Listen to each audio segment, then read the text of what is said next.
রমিজউদ্দিন কলেজের সামনে বিমানবন্দর সড়কে আন্ডারপাস নির্মাণের ভিত্তিপ্রস্তর স্থাপন করলেন প্রধানমন্ত্রী। বললেন, শিক্ষার্থীরা আমাদের চোখ খুলে দিয়েছে। একটা ঘটনা মানুষকে চোখ খুলে দেয়, কিন্তু তারপরেও দেখি আমাদের কিছু মানুষ এখনো অন্ধ।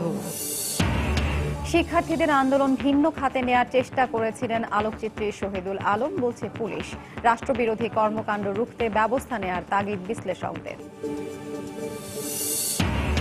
কুমিল্লায় নাশকতার মামলায় বেগম জিয়ার জামিন আপিল বিভাগে বহাল। জিয়া অরফানেজ ট্রাস্ট দুর্নীতি মামলার জামিন শুনানি আজ। ঈদের সম্ভাব্য আগের দিনের টিকিট পেতে কমলাপুর ও চট্টগ্রাম রেল স্টেশনে উপচে পড়া ভিড়। নানা সংকটে পাহাড়তলী রেলওয়ে ওয়ার্কশপ, বগি মেরামতে হিমশিম। এবং গ্রামীণ ফোনের বিরুদ্ধে নতুন করে 11,500 কোটি টাকা কর ফাঁকির অভিযোগ। ব্যবস্থা নেওয়ার আশ্বাস বিটিআরসির।